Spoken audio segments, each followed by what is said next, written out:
Greetings. This is Antonio Holman, publisher of St. Louis Real Estate Investor Magazine. And yes, you've done it. You just clicked on the very first episode of this podcast, but this is no ordinary podcast. To me, this podcast is special. To me, this podcast is important. To me, this podcast will make history in our city. To me, this podcast sets a precedent for the spotlighting of the unassuming roles, some exponential, that women play within the real estate investing industry right here in our city. In a business world that's been historically dominated by men, to me, this podcast is necessary to show that women too play vital roles in our economic communities as well as easing many families' housing woes. I'm very grateful to have worked with the ladies who are featured on this podcast, and I'm honored and extremely thankful for the co-hosts Sandra Holtmeyer and Melanie Claborn for being naturally incredible people and superlative conversationalists. That's a mouthful, but well-deserved. Also, a very special thanks to Mandy and Gary Schoenberger and their outstanding espresso of Webster Grove's Garden Cafe, where the show was recorded live. That place is truly a diamond in the rough in our city. I'm proud to help serve a part of the business population that has historically had a more difficult time in varying business spaces. I'm proud to bring you insights into the business lives of such community valuable women. I'm proud to say that I've personally met each one of these women and they have left a positive impact on me. At this point, I've said enough. Now, I'm proud to present to you Season 1 of STL REI Girls. Thanks for listening and enjoy. Universe, media, network, network, network, network, network, network, network.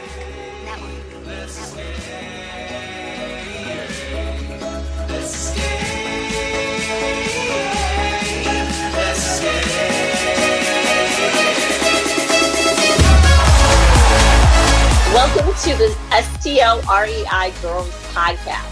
Today is our very first episode, the introduction episode, to tell you a little bit about us. I'm Melanie Claborn. I am a renovator, wholesaler, and I hold properties here in St. Louis. And I am available for coaching. I do have 2 coaching students at this point.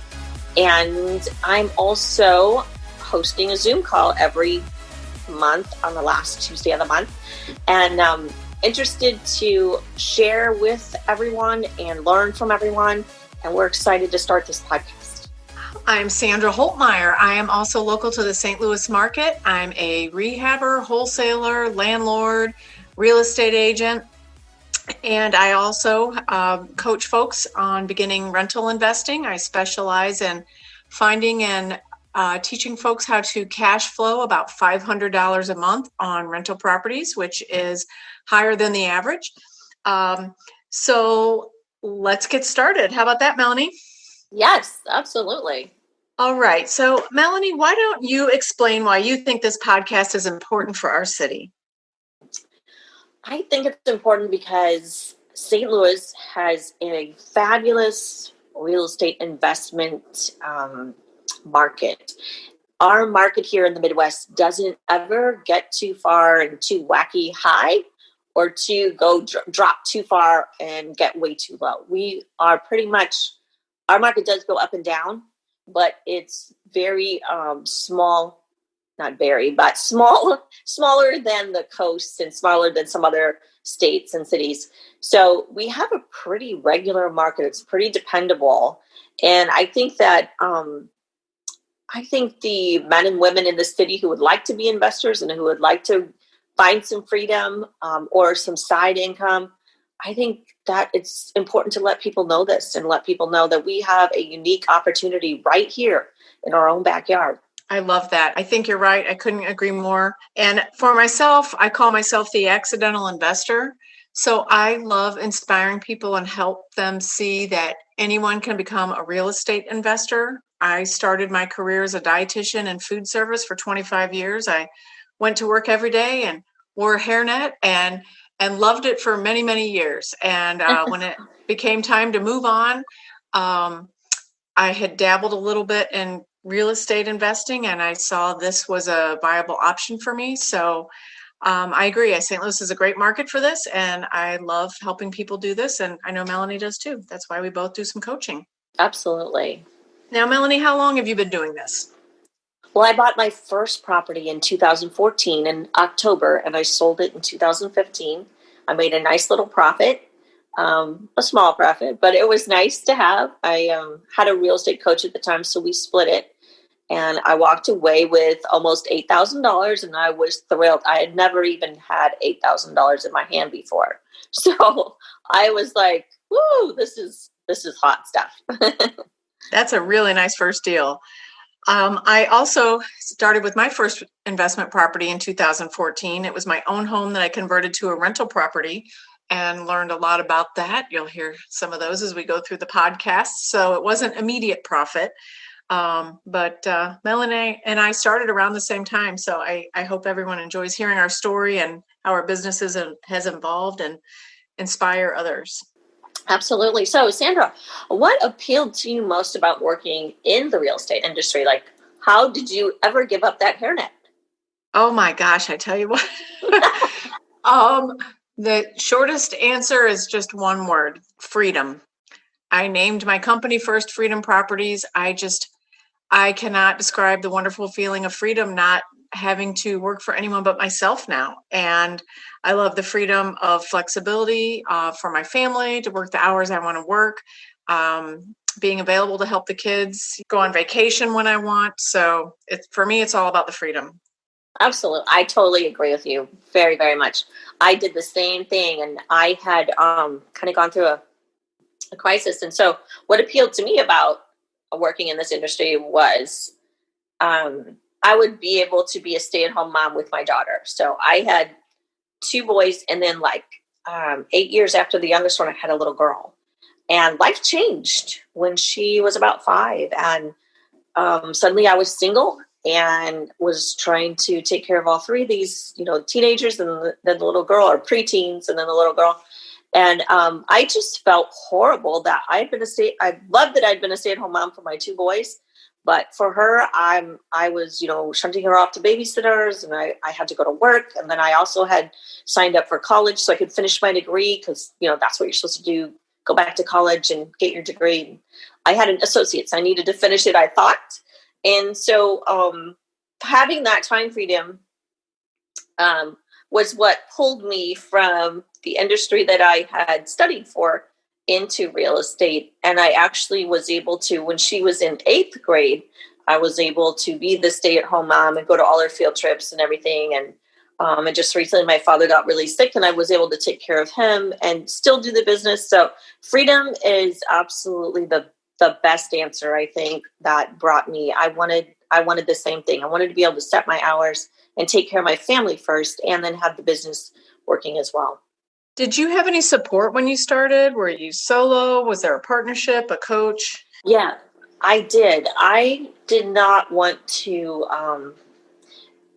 borrow a bunch of money and then get out into the real estate and lose it, right?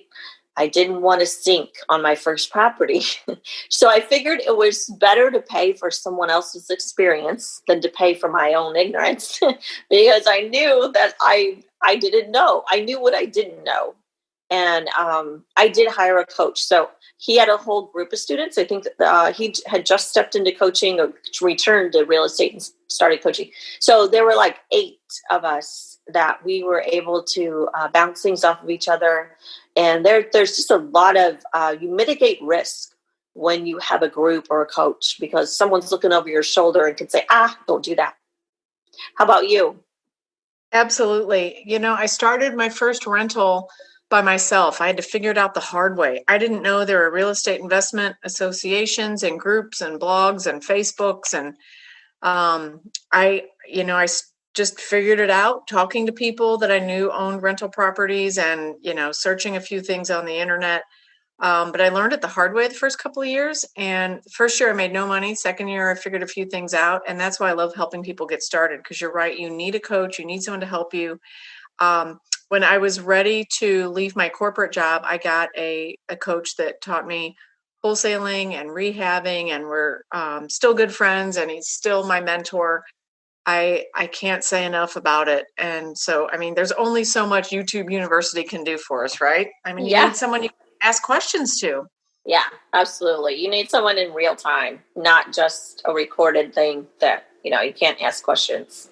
So, your first deal was a rental. So you became a landlord, pretty much as you entered into real estate. So tell me, how did that go?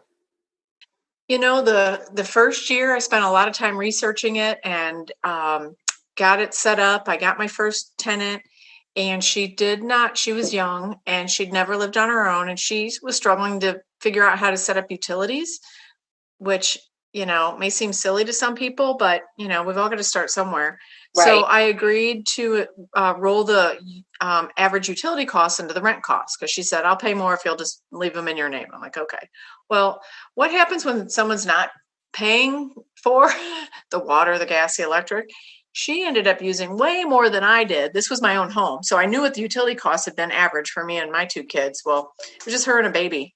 Oh boy, she must have left the lights on and the bathtub running for days. I don't know. But so I learned, I know, I broke even. I didn't lose money, but wow, that was a lesson. So I refinanced the house, and I did not include rent or utilities in the rent. I never have since.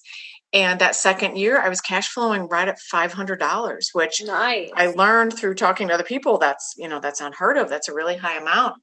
And this was a townhouse with an HOA payment.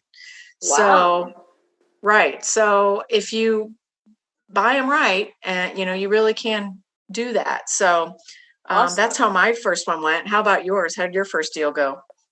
Mine was a renovation, and it was on 13585 Old Jamestown Road in Blackjack.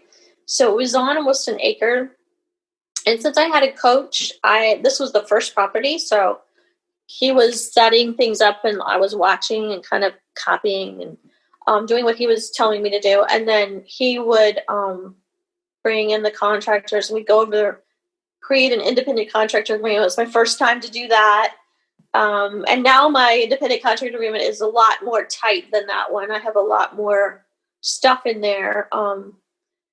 The guy who was coaching me was a guy, and so he didn't really have to have as many safeguards in there. I find that more women are less aggressive and less assertive, and better have something in writing, at least for me, for my type of personality. If I have something in writing, then I feel like I have more strength to hold them to it. Like, no, you signed this, so we're going to go by what this says.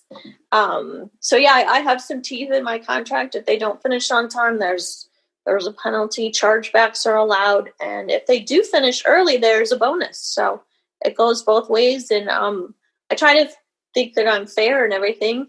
I try to be fair, but that went really well. I didn't do any of the hiring of the contractors. I just kind of helped create the agreements and just looked over his shoulder. And then the next one, I kind of did more of it. And then the third one, he just kind of looked over my shoulder. And then from then on, he was a mentor, and he's still a good friend. I still call him for questions and stuff like that. And he teases me about, becoming a student again. So if I'm going to ask him all these questions, but it's a joke, and we both have a great relationship. Oh, that's great. That's good. You can still do that. And I bet you guys still bounce stuff off of each other too. Yeah. He actually considers me a peer now. So I really appreciate that. What was your first big success after opening your business and getting going? Well, my first big success was probably that was a small success, my rehab, but I had never had that much money before. So I felt rich, went up to $8,000. But after that, I went on to, I kind of slowed down that year. I bought a property that I needed because I had been stuck in my dad's basement for like 5 years. And so me and my kids lived there because of all of the catastrophe in my family. So I had found the owner of the house behind him. And I'm like, hey, if I could rehab that house on Jamestown Road, if I find this owner, I can rehab this house. I could live right behind my dad and still be here for him. And he could still be here for JC, my daughter. because he did a lot of driving her around and babysitting her while I was working. So yeah, it worked out really nicely. I did find the owner. I was new to negotiating, so it took me probably 6 months to get her to agree to a deal. She agreed to $11,000.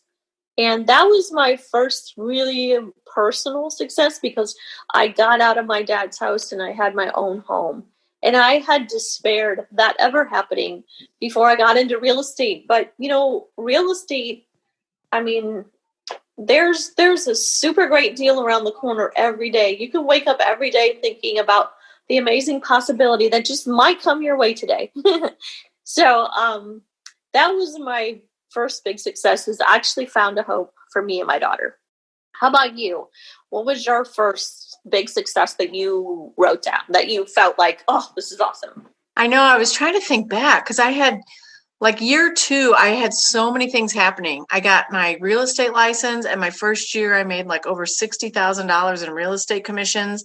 Nice. That just floored me. I had a wholesale deal where I flipped the house. I got it under contract to rehab it and realized the rehab was just going to cost more than I wanted to spend. And there just wasn't going to be enough money in the deal to assure I'd make a profit. So I sold it to a developer who tore it down, and, they built a McMansion on it.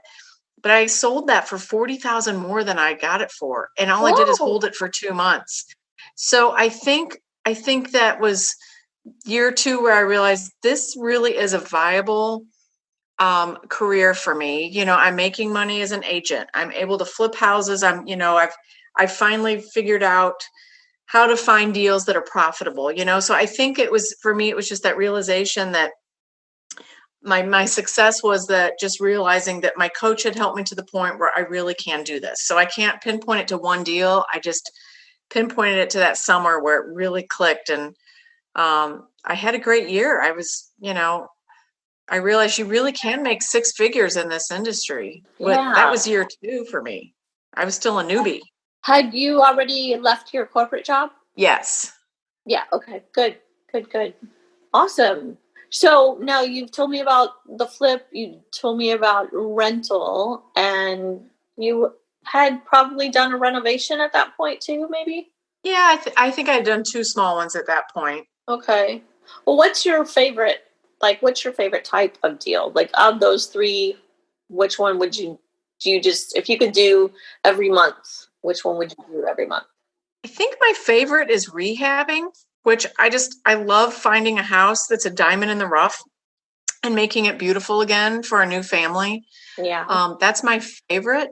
I mean, my long-term goal is the rental properties, the buy and the holds. Mm-hmm. But, because I'm finding properties for families to call their home there too. But I think rehabbing, because I get to use some creative flair and just make something beautiful that, had my name on it. What about you? What's your favorite type of REI deal? I think I'd have to agree with you. I prefer the renovation. I don't love the beginning part where, you're going through the guts of the house and getting all that straightened out and tearing out walls and making a mess. I don't really love the mess part, but it's necessary. But I do love once the walls are closed up, all the utilities are done, and then I start getting excited about the property, and that's the fun part. One thing I did recently was a turnkey rental. So I took this rental in Florissant. I made it really cute, and probably too cute because I'm used to renovating on the higher end, and this is not a higher end house. But I'm still making money, and I sold it, and I actually put the renter in it as well because it was taking a while. And I'm just gonna go ahead and get this rented, and the new owners are the new buyers are like, yeah, go ahead. So yeah, I do like that part of it. I think I do like the renovation rental thing, and selling it is good, and making a profit is good too. So yeah, those are probably the renovation. If there's renovation in there somewhere, then I totally love it. What previous experience did you bring that was an asset to your new business? I think my biggest asset to real estate is just doggone persistence. I've never been in business except for I did try to do a multi-level marketing business. And that kind of got me thinking about independence and business and having my own income. But that wasn't super profitable. And I did have the kids and there was just a lot going on at the time. But anyway, I didn't really have a lot of experience to bring to the business table. I knew nothing about a profit and loss sheet. I knew nothing about a balance sheet. I was pretty much at zero. So the only asset that I brought to the company that I opened and put my name on it was just some flat out persistence and keep trying and hustle. Persistence and hustle. That's what I brought.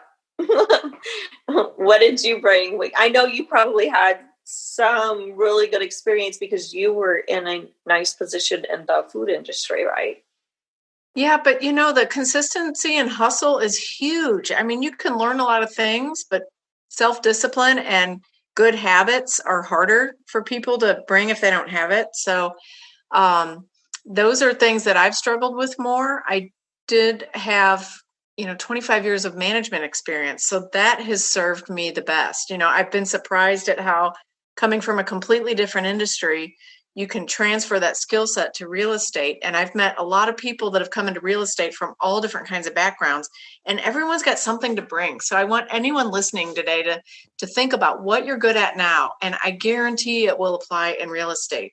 If you're going to be a landlord, you've got to have good management skills. You've got to be good at selecting good people to live in your property, just like hiring employees.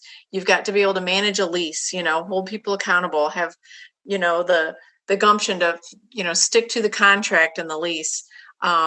If you're rehabbing, you're going to have to manage contractors and again, manage people and know budgets. And I did have the privilege of working for a very large corporation with a huge accounting department. And I loved getting my financial reports and analyzing them and interpreting them. And I was good at that, but don't ask me to do an accrual. Oh my gosh, I am not an accountant. So I don't even know what that word means. I know.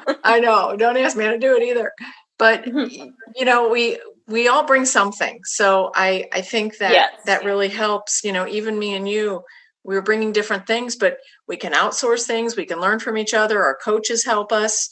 I've had several accountability partners over the years, and there's ways to get around that. So, yes, there is. Bring what you've got and go for it. Right. And don't be afraid if you feel like you don't have much. Like for me, I didn't have much either. I was coming from zero in every area, except I had a huge desire and a huge why.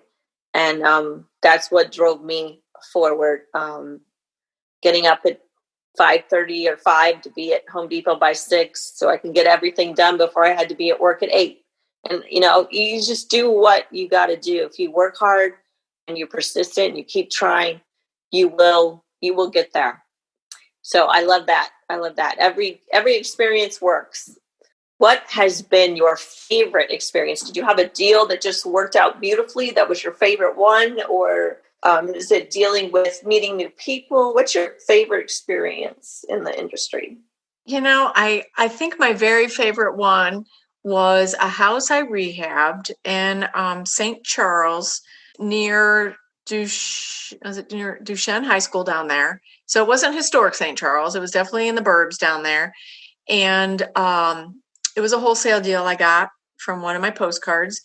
And it was such a great house in a great area, I decided to keep it and renovate it. And we, I got it at a great price. That's how you make money in real estate. It's from the very get-go. If you don't buy it at the right price, you're really shooting yourself in the foot on profit. So got it at the right price, had a good contractor. We stayed on budget and ended up selling it for over asking price, which was great.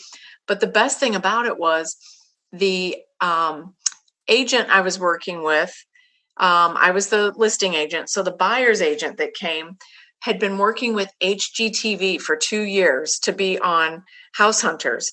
And so my house was going to be on HGTV House Hunters. I was so excited about that. Oh, cool. I know, but the buyer got cold feet at the last minute and wouldn't agree to it. So, but it was still exciting to know that the network had also approved, chose the house, they would have done it. So Yeah. Yeah. So that's always my goal. I'm trying to beat that one. That was my favorite for a couple of reasons, but mainly because, it was just exciting at the prospect of, having it on TV. So Yeah. what about you? I think my favorite house was 12 Beaver Drive in Creve Coeur.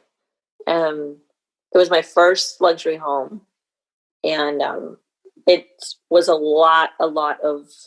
We moved a staircase. We coffered a ceiling. We vaulted the ceiling. It was a lot. And it was in Creve Coeur with their inspectors, so it was challenging. It was probably, I lost sleep over that deal in several occasions, but that was the highest profit margin or highest dollar amount that I made. I've made like better, like shorter deals. I made less. I had a smaller check than that, but if you divided it up per month or per day or whatever, I made more on the smaller deal, which was just the condo in Creve Coeur, which I'm closing on the 16th. So it was a quick deal. I haven't even had it 90 days yet, and we're closing on the 102 day. So I got in, I did the renovation, and made it look beautiful and got out. And this will be more better per hour work than any of the deals I've ever done before. So a lot less time. It took me 6 months to do the Beaver property, and this one is like less than 3. So I'm excited, or right at 3. So yeah, I'm excited about that one. So Melanie, was there ever a time when you thought about quitting the real estate investing industry? Yeah, I think about it when things get hard, like challenges come up that you don't expect, and it's like, what am I doing here? And especially in the beginning when I was unsure of myself and I wasn't, really, I was committed, definitely, but I was lacking in self-assurance and self-esteem. So I thought about quitting a lot more then than I do now. Now I'm pretty much just, when things go wrong, I just look past it. I know it's going to pass, and it's not that big of a deal. So I don't really think about it that much anymore. But there have been times where I thought, gosh, a cubicle looks really good right now. Oh my gosh. Now, see, for me, I didn't. I was so ready to leave when I left. And they actually offered me a couple of part-time opportunities. And I just knew, based on what I had left, that part-time would become a little extra and a little more and a little more. And it would just, I'd be back to where I was when I left. And because I was working like 60, 70 hours a week, and I didn't want to do that. So I was definitely committed, but I think my coach helped me keep on track I probably had that fleeting thought a couple of times, but it must not have lingered because I really don't remember. I was just loving it so much and loving my freedom and independence. And I couldn't believe that I was making 6 figures by year 2. That for me, if I went back to something, it wouldn't be what I was doing before. And I loved what I did before, but after 25 years, it was somebody else's turn. So I don't know what else I would have picked, but now sometimes I wonder if I want to continue being a real estate agent. But I just love, I know it sounds corny, but I love helping people. But I'm definitely better at getting the homes ready and prepping them and helping, with the renovations or just, home readiness than driving people around. But I do more buyer deals than listing deals. So I'm taking it as it comes. So I guess my answer is I love it so much. I'm not thinking about it now. And I doubt I much did back then. Yeah, I hear you. It's always tough in the beginning before you're really doing really well. At least for me, it was. I had such a huge learning curve. Like I had to learn about finances. I had to learn about marketing. I had to learn about everything. And so it was a lot. It was big. So it was a little bit overwhelming. Plus I was going through that crisis that I mentioned earlier. And then, trying to raise the kids and keep them in clothes and food and everything. So yeah, it was a lot. In your business, what was the biggest hurdle you've had to overcome, and what did you learn from it? You kind of just said it a second ago. I didn't have all the skills I needed. I had a lot, and it helped me.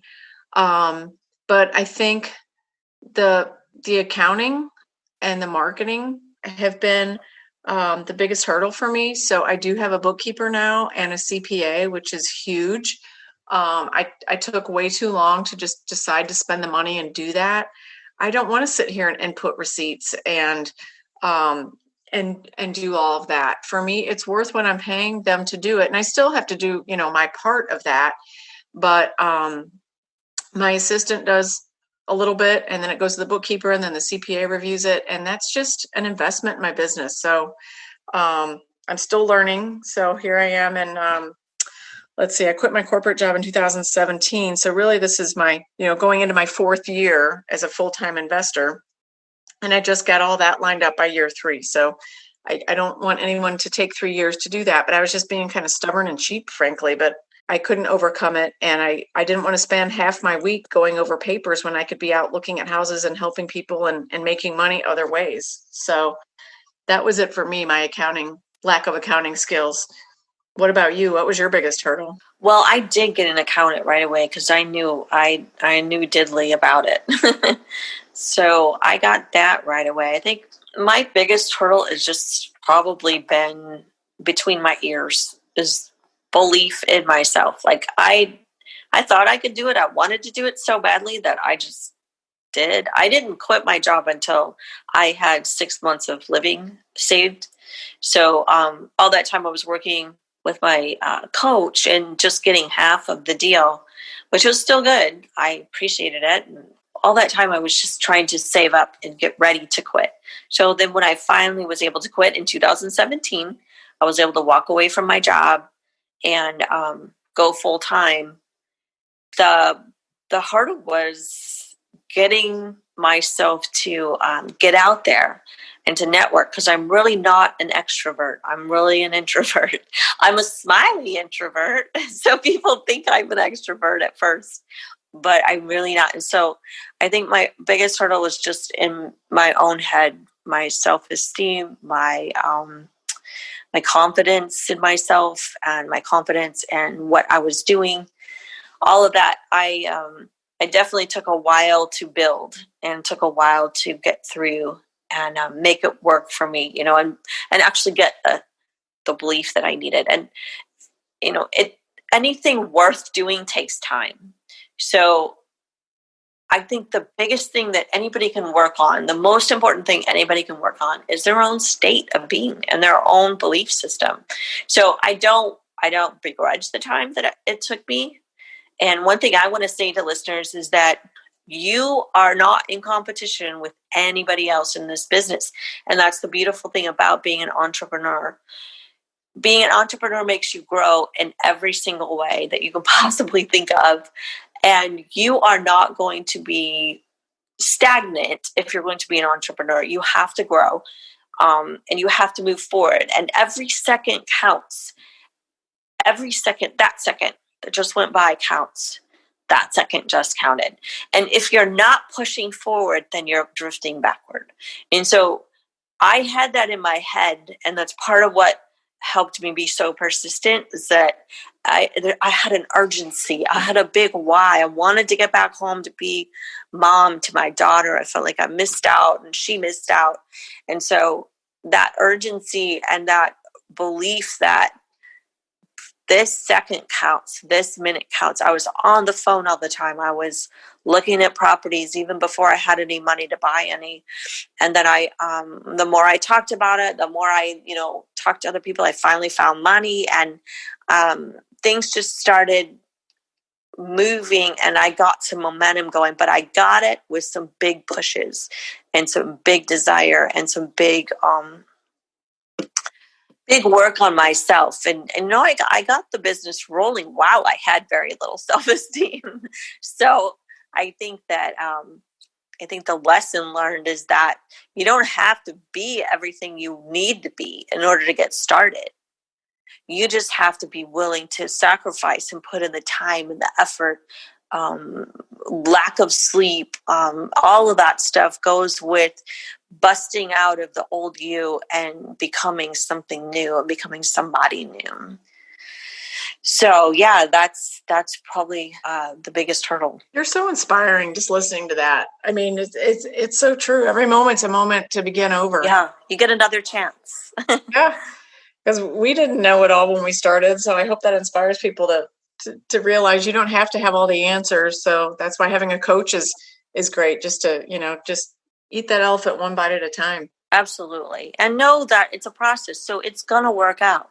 It's gonna work out, and you just have to relax and let it happen and enjoy the process, and not be taken up with, oh my God, I'm not measuring up. I messed up on this house. I messed up on that thing.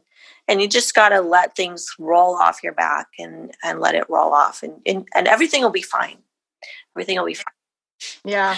So I wanted to ask you too, how does your partner or spouse or family feel about you as an entrepreneur? Were they shocked when you, took off the hairnet and shut the door and said, not going back over there?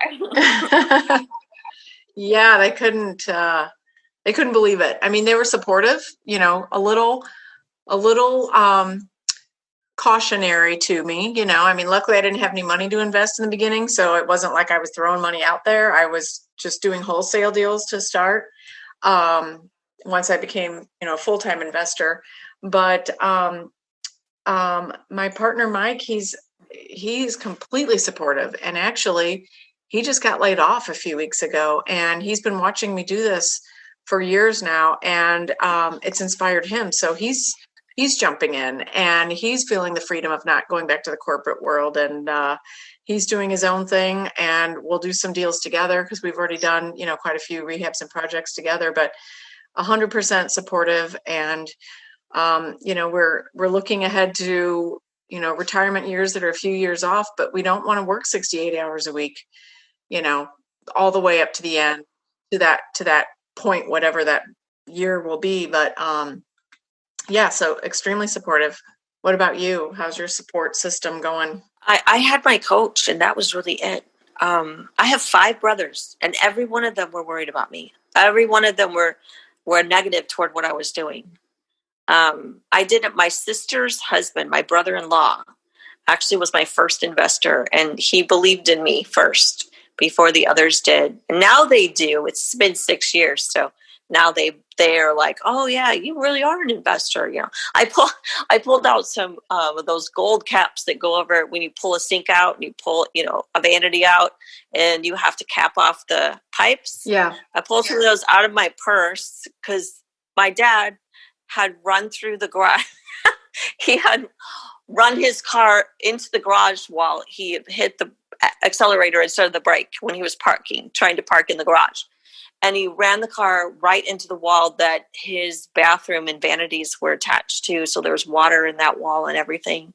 And so I called my brother. I said, look, I'm not sure what to do with this. I have contractors that take care of this, but if you can come over here, since it's Dad's house, so he comes over there and he goes, oh man, we need some shut-off caps. And I said, oh, I have some. And I pulled them out of my purse. Oh, you really are a rehabber if you have those handy. Oh my gosh, that's great. Yeah, and he was the one that was the worst. Oh, he wouldn't even talk to me. He was so mad at me. And it was like, I don't know why he was mad. I don't know if he was trying to save me or if he was just, I don't know. I really don't know. But it was a difficult time. And, I was going through a divorce, and then my brothers were all like not happy with what I was doing, telling my dad things. And then my dad would come home and go, they don't think you can do this, but I think you can. I'm like, Dad, don't tell me that stuff. I don't need to know what they're saying. But yeah, it was tough. I had my rehab coach who I didn't even know. I just hired him. I had never met him before. And eventually, like 6 months into it, I had my brother-in-law who jumped in. But at first, I had 0, and they were all not happy. I know. It's, they want to protect us, but you prevailed. Yes. Good for you. So if we're talking to someone who has just started out in this profession, what advice would you give them? I've heard you say something that I totally agree with and live off of a couple of times, but I'm interested to see what would you would say to someone just starting out. Two things. I always say have savings in the bank. I left my job. I'd saved close to 6 months' salary when I left. Not because I knew I was going to get into real estate. I was just, I'd been divorced and just felt like I needed to have a little bit of a cushion there. And then the second thing would be to get a line of credit before you need it. Get a line of credit while you're still working a job and have a W-2 income or a paycheck or whatever you want to call it, because the banks like to give you money when you don't need it. So then when you leave, you can use your line of credit to help fund your first rehab or use it as a down payment or whatever. But those are two things. So you've got to have a backup plan. You've got to have some money saved and a line of credit. Those are one thing I had done and one thing I didn't. I wish, I didn't have the line of credit and I paid for it. So it took me a long time to get that afterwards. What about you? What do you recommend? Well, I like what I've heard you say is you make your money when you buy. And that's what I tell people. I tell them to be very careful, double check your purchase price, because that's where you make or lose your money.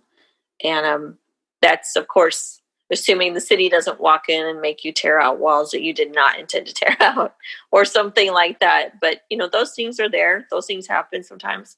But yeah, that's what I would say is be very careful with your numbers and have someone, a mentor or someone look over it. I have a lot of mentors. Some I pay and some I don't pay. They're just kind-hearted and they care. But they get paid other ways, wholesaling or something like that. But yeah. Well, before we go, we have one final question we always ask our guests and each other. So, Melanie, what is the one thing you love most about doing business in St. Louis? I love St. Louis because we all work together really well. I have all kinds of contractors of all nationalities. I work with wholesalers from all nationalities. People actually move to St. Louis to work in the real estate here. There's a gentleman from Boston who's here. There's another gentleman, I can't remember which country he's from a different country though, not just a different state.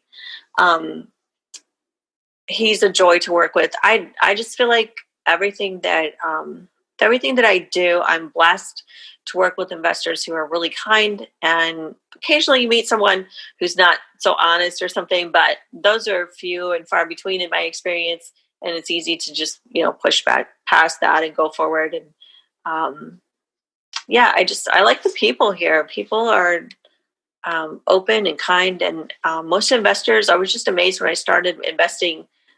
You go to the real estate associations and everybody's so willing to tell you their secrets and help you out and help you get started and rolling in this. I think you're right. I found the same thing, and I was very surprised by that because that was not always my experience in my corporate job. Sometimes it was very apparent. It was, every person for themselves, and everybody's trying to climb the corporate ladder and get all the glory. Not all the time, but, much more prevalent. In real estate investing, I know so many people with an abundance mentality here in St. Louis, and it is a huge melting pot, and there's plenty to go around for everyone. So it's a great market to work in. Yes, I agree. Well, we definitely hope everyone enjoyed today's show. Stay tuned for the full season of STL REI Girls starting next week, recorded live at Webster Groves Garden Cafe at 117 East Lockwood Avenue in Webster Groves, Missouri. You can listen to the show on your favorite podcast app or at stlereimag.com. To contact me, Sandra Holtmeyer, for coaching or real estate listings or looking for properties, anything I can do to help. The best ways to reach me are my cell phone, 636-856-3358, or on Facebook, Twitter, and LinkedIn at Sandra Sells STL. Great. And to contact me, Melanie Claborn, for I don't know if you have a wholesale deal or if you have a property you think I might want to rehab. I love the zip code 63146. So if you have anything over there, please give me a call. And I also do coaching. I also do, I teach wholesaling and renovations. You can contact me at 314-707-9122. Today's show was engineered, mixed, and produced by Antonio Holman, publisher of St. Louis Real Estate Investor Magazine. If you'd like to find more great content like this, visit STLREIMAG.com. That's STLREIMAG.com. Our theme song is Escape by Diviners featuring Rossi. Thanks for listening.